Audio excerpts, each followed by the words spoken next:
Summer 2009. After I had wallowed out my emotional lockdown from Eric leaving, there was this intense desire for release.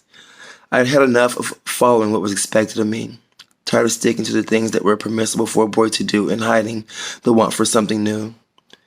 Now was the time for me to make some life-altering decisions. It dawned on me that maybe track and field just wasn't for me, but most daringly, maybe it was time to tell my mother about me. I fought myself for the first half of summer trying to decide if now was the best time to do this. Could I handle the possible rejection that was ready to tackle me to the floor? I was beyond grateful and relieved to have secured a group of friends this past year. It made the idea and reality of entering high school bearable. We grown close. In a way, it felt like one of those movies you watch where the characters are friends from the very beginning, becoming inseparable and remain so for the rest of their lives.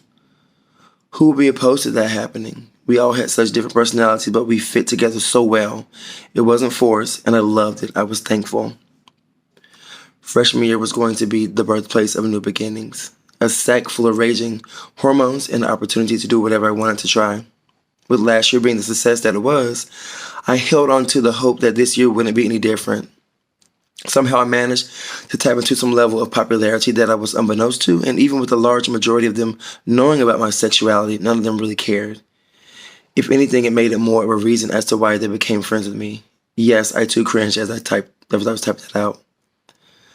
Granted, I got the occasional straight girl who would express their disbelief as to why I was gay. Their routine and dried out argument being, I was too cute to be gay. Oh, and my favorite was that I just hadn't met the right girl yet. If a dollar had slid out of my mouth every time some cisgender female had said this, I wouldn't be rich, but I would have had enough money to purchase a decent pair of shoes from Journeys or something like that. Yes, you're right. I figured that, what the hell, this was too much of attractionness for me to give to ladies. It only makes sense for me to be gay. Such a cruel world we live in for me to do such a thing. If this is what I was going to be dealing with for the next 4 years or the rest of my life, I was going to have to learn a lot of patience and restraint. In respect to pushing myself and trying new things, I decided to explore volleyball, join student-led organizations and the performing arts. Whether it was dancing, drawing, and even singing after I had broken out of that shy spell, there was no doubt that I had always had a connection to anything in the artistic realm. And nothing terrified me more than singing in front of people on the stage. But here I was, considering it. Eric really did a number on me. This was going to be the year of my discovery. All summer long, I've been in this cocoon trying to figure out exactly who and what I wanted to be.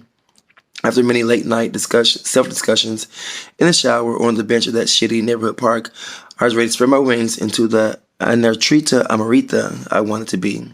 I was obsessed with that butterfly throughout high school. It's comical to think about this next chapter simply because it was such a short-lived experience, but the power and influence that it had on my life for the years to come is one most worthy of its extensive read. There's so much, far too much, that I have allowed myself to carry on for no reason. Self-pity? The fact that the majority of the gays in the LGBT plus community are opportunistic assholes who only want to fuck, get what they want out of you, and vanish. That isn't an excuse, though. At least I've come into terms with that truth in my recent days.